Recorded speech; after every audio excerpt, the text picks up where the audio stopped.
Alright, another reaction video and commentary mga tol sa malalang nangyayari ngayon na hinaharap ng China pagkatapos ng pagbaha, pagkatapos ng mga dilubyon dumarating sa kanilang bansa.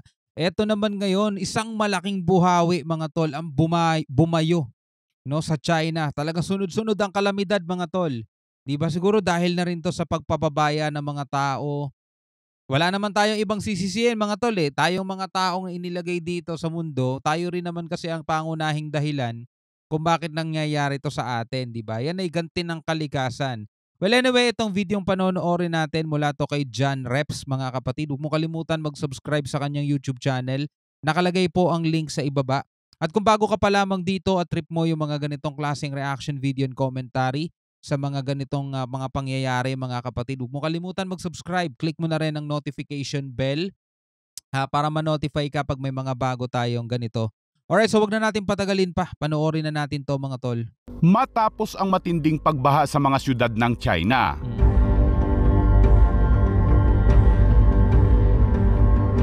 Ito ay hindi fake news mga tol. Totoong nangyayari ngayon talaga to sa China mga tol. Hindi to lumang mga footage lang. Bago to.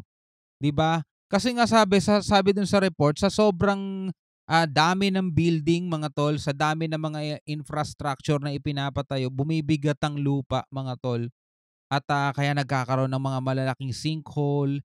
Yung gano'n mga tol, syempre kasama na rin doon yung climate change.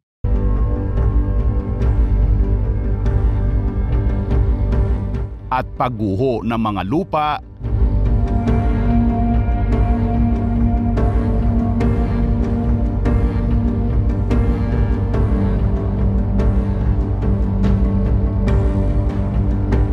ang mga yan ay kaagad namang sinundan ng napakalaking buhawi. Bigla ngayon, buhawi naman ngayon. Makikita mo no, sunod-sunod ang mga nangyayari sa kanila. Kaya minsan hindi rin maiwasan ng mga taong nanonood na isipin na yan, ganti ng langit yan sa sobrang pagiging sakim ninyo. At saka di ba yung China mga tol, binabago nila yung mga nakasulat sa Bible. Gusto ata ni Xi Jinping siya mas maging makapangyarihan. So eto na nangyayari ngayon. Pinapakita ng mundo, pinapakita ng kalikasan na eto ang mangyayari sa pag pinabayaan ninyo ko, parang gano'n. Patuloy ang paglilinis sa katimugang lungsod ng Guangdong sa China matapos bayuhin ng isang malaking buhawi noong Biyernes ng hapon na ikinasawi ng 5 katao at ikinasugat ng 88 katao.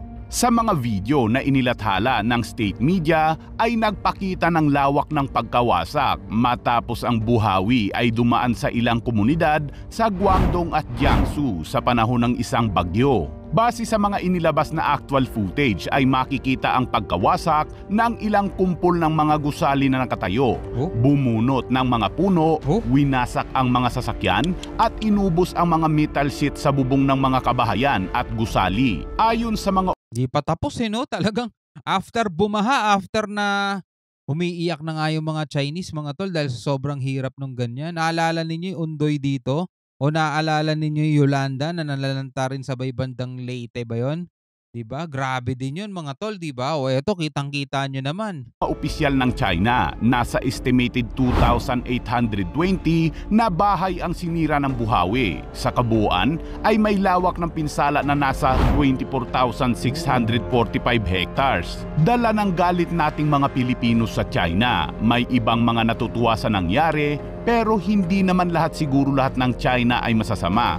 May iba namang nagsasabi na dapat ay sa West Philippine Sea na lang bumayo ang buhawi para walisin ang mga barko ng China sa ating teritoryo. Hindi rin naman kasi natin masisisi yung ibang mga Pilipino dahil nga dala syempre ng emosyon mga tol. Pero tama rin dito si John Reps mga tol. Wala naman din kasalanan yung ibang Chinese dyan. Pero overall mga tol, kung ang pinag-uusapan natin is sa pagpapabaya sa kalikasan, majority siguro meron, lalong-lalo na ang gobyerno mga tol, kung bakit nangyayari to no. Malaki kasi ang impact niyan kung paano hinahandle ng government nila yung pangangalaga din no sa kalikasan. At saka siyempre yung mga mamamayang mga tao diyan, 'di ba? Halimbawa na lang dito sa Pilipinas mga tol. 'Di ba? kung sakasakaling magkakaroon ng matinding pagbaha, sino ba may kasalanan? Kahit sabihin nating mababait tayong lahat, tayo na yung pinakamabait sa lahat, 'di ba? Kahit sabihin nating gano'n. Pero kung wala tayong disiplina sa pagtapon ng simpleng basura sa kanal, sa ilog, gaganti't gaganti kalikasan sa pamamagitan ng mga bagay na ganito. Kasi siyempre babara yung mga daluyan dapat ng tubig, babara yan, so aapaw yan mga tol.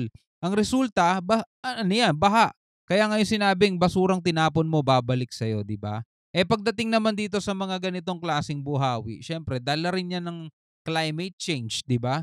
Dala rin yan siguro ng dumi ng hangin o kung ano man ang pwede pang pagmulan ng mga ganitong klaseng kalamidad, di ba? 哇，龙卷风！哇，小心慢点，慢点！哇！哇，是把这些吹起来，哎，都拍上了吧？拍上了，拍上！哇，这是啥？这就是塑料东西，哎，真的停！小心小心，不让过了吧？那有危险呀！哇！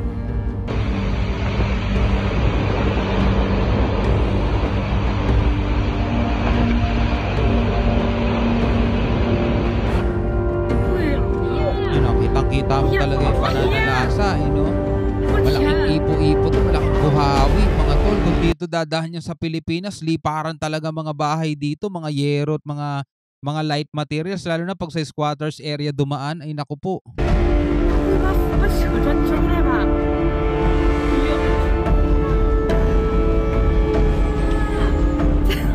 Buti rito mga building ang mga gusali dito eh. Pero mo, laki pa rin ang pinsala sa kanila at pa dito sa Pilipinas. Ang dami pa namang mga nakaparking na sasakyan sa kalye, di ba?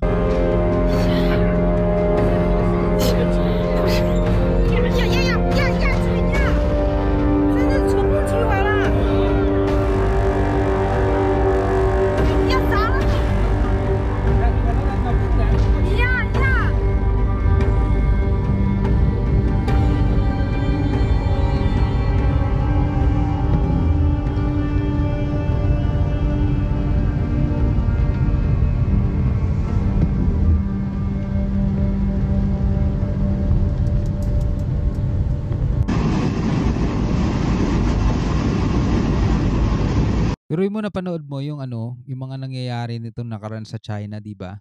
Tindi ng pag-ulan, baha, 'di ba? Nagkakaroon ng massive sinkhole, mga naglalaglagan yung mga sasakyan habang umaandar sa kalsada, bigla-biglang nahuhulog sa butas.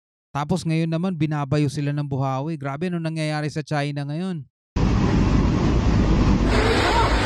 Kalikasan naman ngayon ng nambubulas sa kanila, no?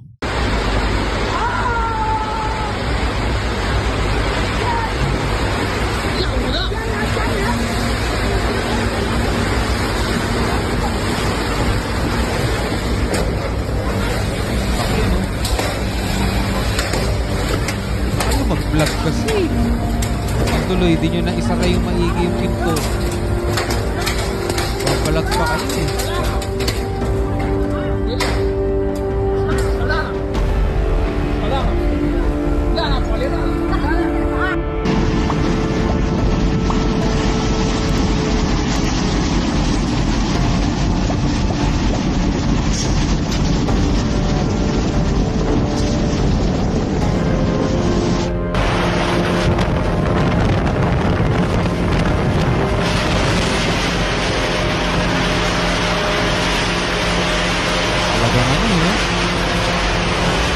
Alam mo yun, habang napapanood ko siya, bigla ako naiisip yung ginagawa ng China na pamwa-water cannon sa mga PCG natin, di ba?